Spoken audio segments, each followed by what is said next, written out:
L'élevage Congo et ses partenaires ont organisé un café des éleveurs le vendredi 19 mai 2023 dans la salle des conférences des Sainte-Anne de la Gombe à Kinshasa, sous le thème « Investir dans la culture du fruit va changer votre vie ». À l'ouverture de ces déjeuners d'affaires, Dan Akarassis, DG d'élevage Congo, a circonscrit l'événement suivi des ingénieurs agronomes qui ont partagé l'importance et les avantages de la culture de fruits. Je vous remercie aussi d'être parmi nous aujourd'hui pour assister à cette conférence qu'on a appelée la conférence ou les cafés des éleveurs. Il est vrai que nous parlons des éleveurs, mais nous avons une extension vers l'agriculture. Et ce projet que nous avons au début appelé Élevage Congo a pour objectif de pouvoir inviter les Congolais en général à entrer dans les secteurs agro-pastoraux. Notre objectif est donc de pouvoir travailler dans les secteurs agricoles en général, mais aussi dans les secteurs pastoraux, donc dans l'élevage. Et bien sûr, quand nous voyons les animaux, l'élevage en soi, nous voyons aussi l'agriculture, parce que les animaux, évidemment, se nourrissent de herbes d'une manière ou d'une autre. Et dans tout ça, nous pensons d'ailleurs bientôt peut-être changer de nom. Mais le plus important est l'autre point que nous appelons Tolei Samboka, qui est un programme que nous avons monté ou initié, qui a pour objectif d'impliquer tous les Congolais qui les peuvent à entrer dans les secteurs agro-pastoraux. Élevage Congo est un projet qui est initié par une société qui s'appelle Hourglass Trading Congo, qui est en sigle appelé HTC. HTC prend ses origines en Afrique du Sud, à Cape Town, où on a travaillé pendant plusieurs années entre l'Afrique du Sud et les Congo pour voir dans quelle mesure on pouvait ramener d'une manière ou d'une autre la technologie sud-africaine ou l'expérience sud-africaine vers notre pays, le Congo. HTC s'est installé en RDC en 2016 activement, et en s'installant, nous avons lancé une collaboration ou un partenariat avec le ministère national de la Défense et les forces armées de la République démocratique du Congo. Et dans ces partenariats, notre intention était de fournir ou de livrer de la nourriture. Nous apportions la nourriture de l'Afrique du Sud vers le pays pour le compte de l'armée.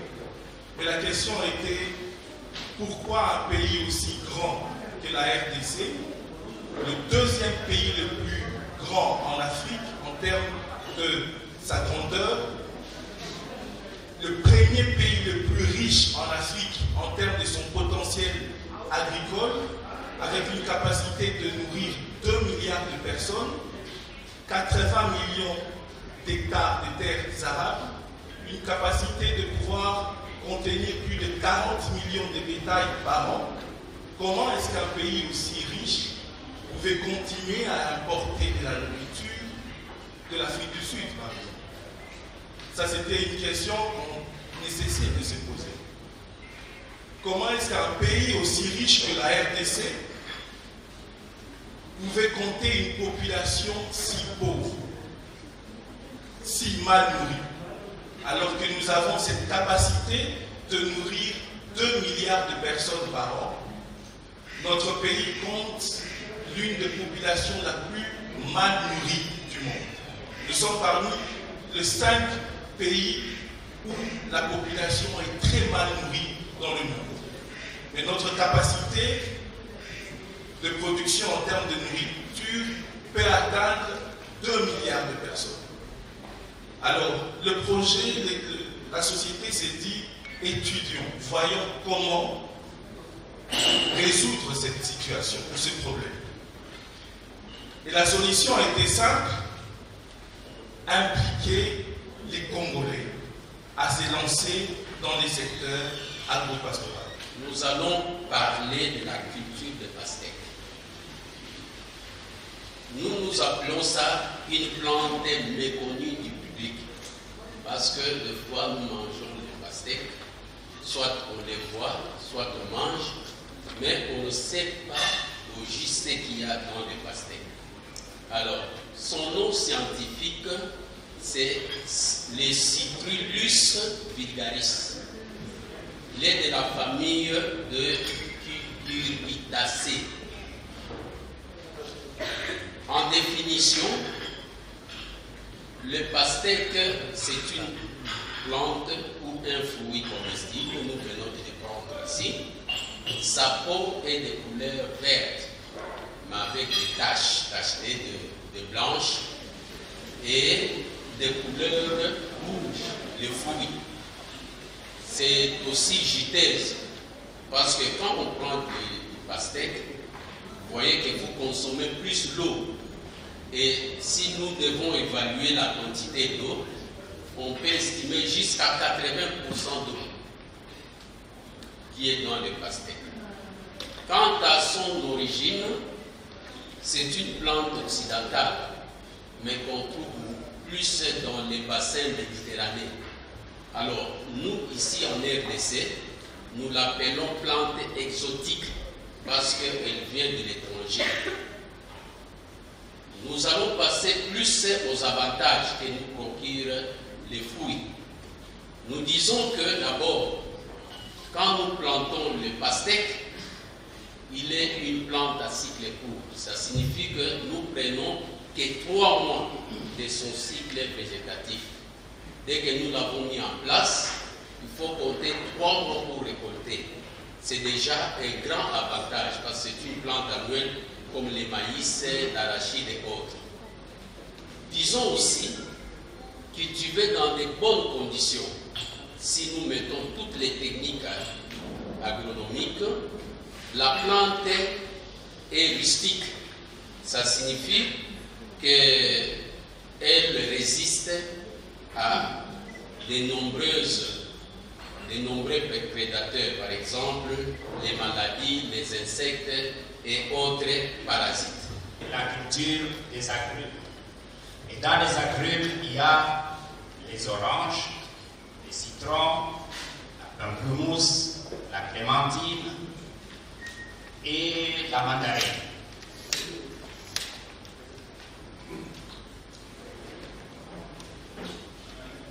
Là, je vous présente un arbre d'orange qui porte déjà le fruit. Si vous avez des personnes qui ont le temps, elles peuvent passer à notre centre à Kimboko, ils pourront voir les essais que nous avons menés là-bas sur place. La culture des agrumes n'est pas nouvelle pour nous. Parce que ceux qui connaissent très bien le pays, dans le Congo central, en Voisie, il y avait, en Voisie et à Kisantu d'ailleurs, ils produisaient des plantures greffées d'agrumes qu'on avait distribuées, mais il y a très longtemps. Les dernières cultures, de manière extensive, dataient un peu après l'indépendance. Aujourd'hui, on en trouve encore quelques pieds, mais le gros n'existe plus. Nous sommes pratiquement en début de saison de fruits, des agrumes. Vous le voyez de plus en plus sur la ville de Kinshasa. Et ces agrumes-là datent, les arbres de ces agrumes datent d'il y a 50 ans. Comme Dan l'a dit, ça demande énormément de temps avant de les remplacer. Si on veut rester professionnel, comme ça se fait dans d'autres pays, normalement, ça durée de production jusqu'à 25 ans, mais déjà, à partir de 20 ans, il faut commencer à réfléchir comment les remplacer. Alain Venga, coordonnateur de l'ONG OPBES, a explicité les modes de fonctionnement de ces grands projets qui stimulent les Congolais à pratiquer l'agro-pastoral. Œuvre pour le bien-être social OPBES, dont je suis le président.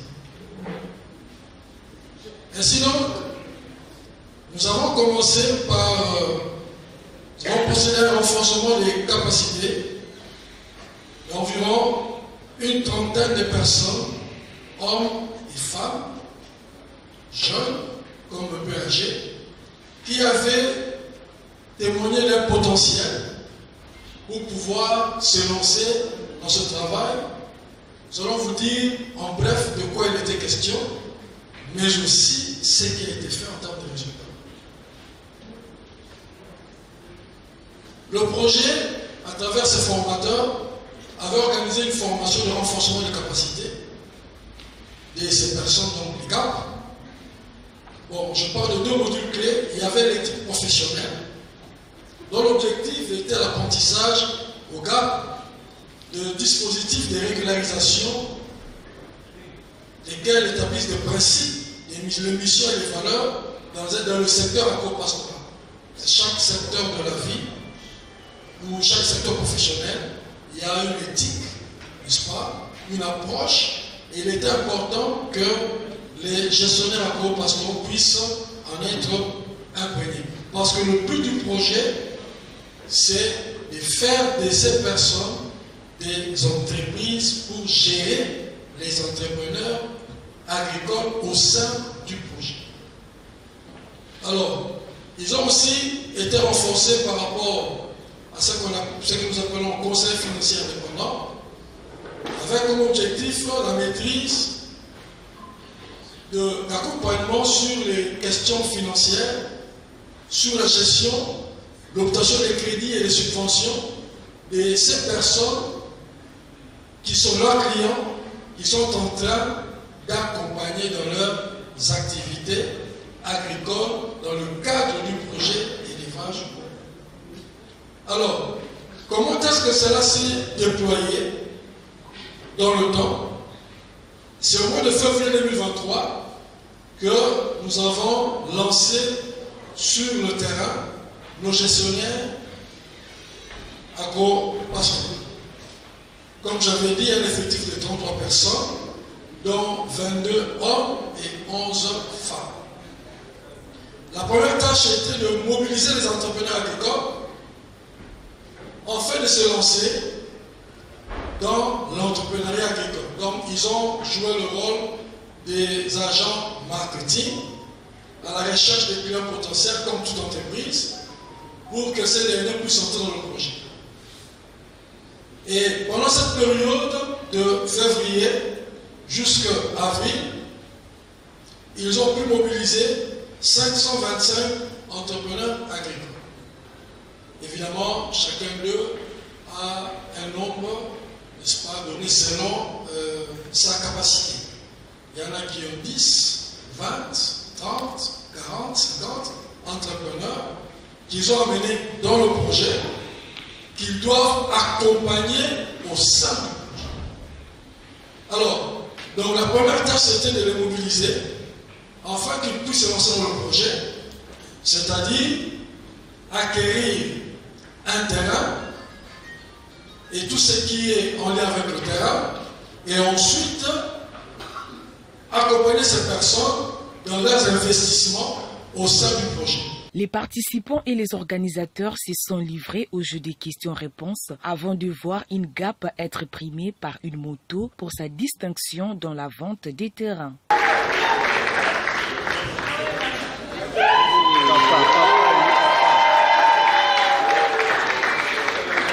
Oui, merci. Moi, c'est Santini. J'ai deux préoccupations à vous poser. La première, j'aimerais savoir quelles sont les méthodes que vous utilisez pour lutter contre les nuisibles.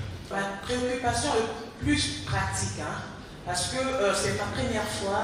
Je voudrais savoir, toutes les ONG qui font partie de ma plateforme veulent un hectare, quelques hectares, pour bien dire.